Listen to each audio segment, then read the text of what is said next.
오늘도 하나님의 은혜가 저와 여러분에게 함께하기를 기원합니다. 오늘은 사도신경을 살펴보는 네 번째 시간입니다. 성자 예수님에 대한 신앙 고백은 세 가지 내용을 담고 있다고 말씀드렸습니다. 첫째는 예수님은 그리스도이십니다. 둘째로 예수님은 본래 지위를 버리시고 낮아지셨고, 그리고 오늘 살펴볼 세 번째 내용은 예수님께서 다시 높아지셨다. 이 세 번째 내용을 오늘 살펴보도록 하겠습니다. 사도신경 장사한 지부터 한번 같이 읽어볼까요? 장사한 지 사흘 만에 죽은 자 가운데서 다시 살아나시며 하늘에 오르사 전능하신 하나님 우편에 앉아 계시다가 저리로서 산자와 죽은 자를 심판하러 오시리라. 어제 예수님의 죽음은 두 가지 의미를 가진다고 했습니다. 첫째는 자기 백성이 받아야 하는 죄벌의 죽음을 대신 받으셨다라는 것입니다. 그리고 두 번째는 이것이 정말 그러하다는 증거로서 부활하셨다라는 것입니다. 이걸 이해하기 위해서는 먼저 우리가 죄란 무엇인지를 알아야 됩니다. 죄란 무엇일까요? 죄란 법을 어기는 것입니다. 법인 하나님의 말씀에 불순종하는 것이 죄입니다. 예를 들면 이렇습니다. 우리나라에는 법이 있습니다. 헌법이지요. 이 법에서 금지한 것을 하면 어떤 사람이 되냐면 범죄자가 됩니다. 마찬가지로 하나님께서 금지하신 것을 하면 범죄자가 됩니다. 보통 하나님께서 금지하신 것은 세상 사람들도 동일하게 금지합니다. 예를 들면 도둑질하지 말라 같은 경우 하나님께서도 금지하셨지만 사람들도 금지합니다. 그래서 도둑질하지 말라라는 이 법을 어길 경우에는 사람 앞에서도 범죄자가 되고 하나님 앞에서도 범죄자가 됩니다. 내가 그렇게 죄를 범해서 범죄자, 죄인이 되었습니다. 그러면 내가 짊어진 이 죄의 짐을 벗으려면 어떻게 해야 할까요? 내가 진 이 죄의 짐을 벗으려면 그 죄에 대한 대가를 치르면 됩니다. 벌금을 내야 하면 벌금을 내고 감옥에 들어가야 되면 감옥에 들어가서 일정 기간을 지내고 나오면, 다시 말해서 죄값을 치르고 나면은 법적으로는 더 이상 벌 받을 것이 없는 사람이 됩니다. 그럼 이제 그제서야 비로소 죄짐을 벗었다 이야기할 수 있을 것입니다. 그런데 죄가 사람에게만 범죄하는 것이 아니라고 했습니다. 죄는 하나님께도 범죄하는 것이라고 했습니다. 사람에게 범죄했을 때에는 벌금을 내거나 감옥에 가면 죄값을 치를 수가 있습니다. 그러나 하나님께 범한 죄값은 무엇으로 치를 수 있을까요? 이게 오늘 읽었던 로마서 6장 23절의 말씀입니다. 죄의 삭은 사망이요 하나님의 은사는 그리스도 예수 우리 주 안에 있는 영생이니라. 아멘. 성경을 보시면 하나님께 범한 죄값은 죽음이다라고 하였습니다. 이 세상에서도 사형수에게는 미래가 있어요, 없어요? 미래가 없죠. 사형수에게는 미래가 없는데 하나님 앞에서 죽음이라고 하면은 정말로 미래가 없는 것입니다. 그야말로 멸망밖에 없는 것입니다. 그러나 하나님께서는 하나님의 형상으로 지으신 사람이 멸망하는 것을 기뻐하지 않으셨습니다. 그래서 말씀이신 하나님을, 아들 예수님을 이 땅에 보내셔서 자기 백성이 받아야 하는 죄의 형벌을 대신 받게 하셨습니다. 그게 십자가의 죽음인 것입니다. 그리고 이 죽음이 있기 전에 계속해서 선포하셨습니다. 그게 뭐냐면 요한복음 3장 16절의 말씀이지요.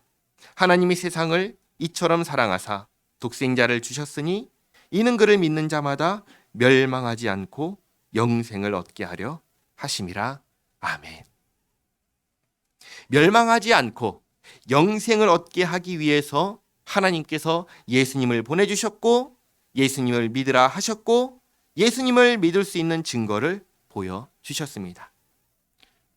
예수님께서 이 땅에 계실 때 행하셨던 수없이 많은 표적이 바로 예수님을 믿을 수 있는 증거였습니다. 그러나 사람들이 믿었나요? 안 믿었지요. 그래서 마지막으로 하신 것이 뭐냐면 십자가에서 죽으시는 것이었습니다. 예수님은 죄가 있나요, 없나요? 예수님은 죄가 없으십니다. 그렇기에 예수님은 죽을 수가 없습니다. 그런데 예수님께서 죽으셨습니다.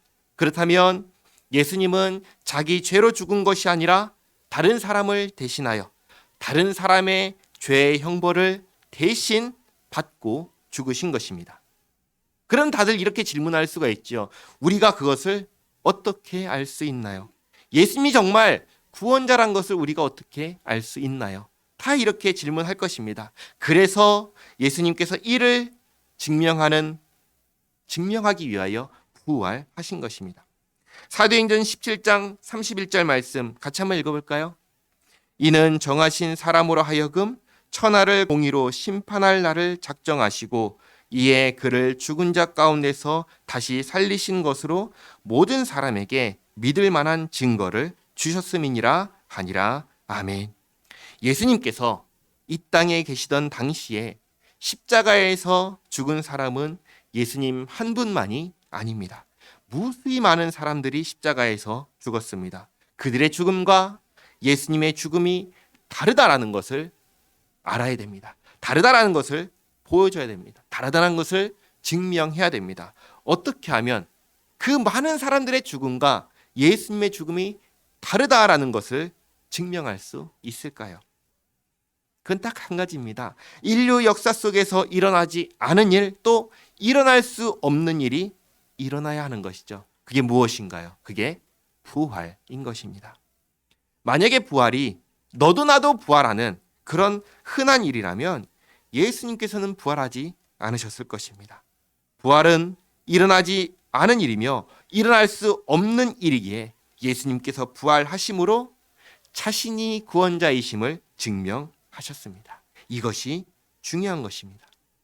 기독교는 증명하지 않고 믿으라 하지 않습니다. 기독교는 증명된 것을 믿으라고 합니다. 1세기에 무수히 많은 사람들이 십자가에서 죽었습니다. 예수님도 똑같이 죽었습니다. 그렇다면 예수님께서 구원자시라는 것을 어떻게 알 수 있나요? 그 시대의 모든 사람들이 인정했던 것, 구원자는 죽으면 안 된다 였습니다. 구원자는 죄인이어서는 안 된다 였습니다. 죄인은 자기 문제도 해결하지 못하기에 죄인입니다.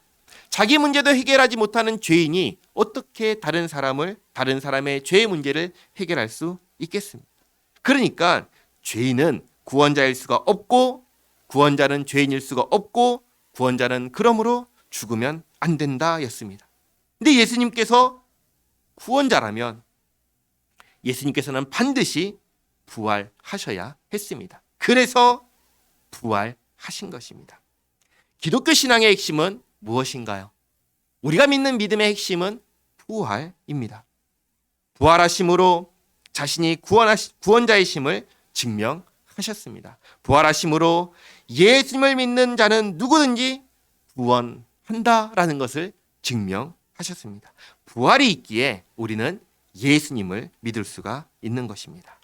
그래서 높아지심의 첫 번째 내용은 무엇이냐면 장사한 지 사흘 만에 죽은 자 가운데서 다시 살아나시며 부활을 시작으로 예수님께서 다시 높아지셨습니다.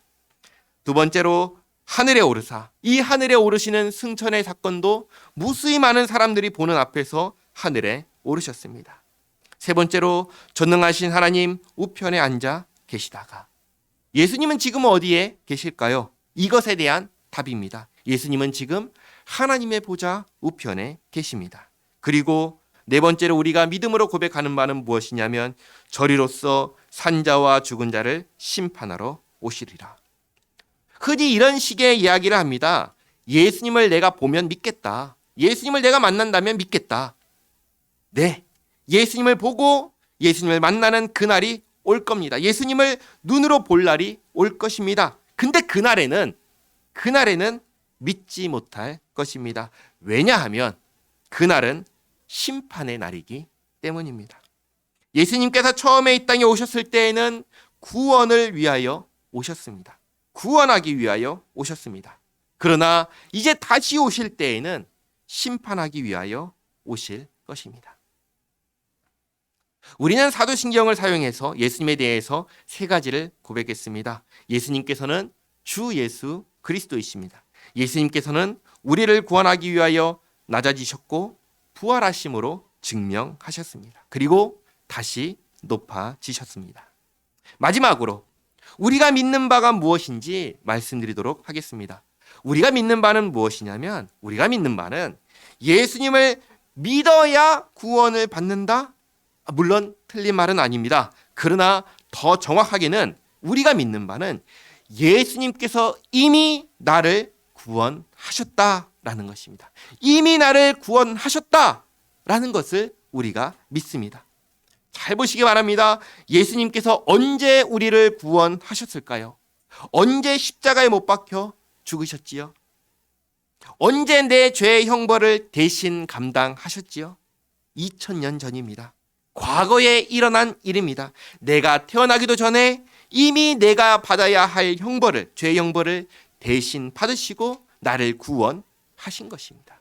이미 저와 여러분을 구원하셨습니다. 하나님께서는 이렇게 말씀하시는 것입니다. 이미 너희를 구원했으니, 내 아들을 보내서 구원했으니 그 구원받은 사실을 믿으라, 받아들여라. 그 말씀을 하시는 것입니다.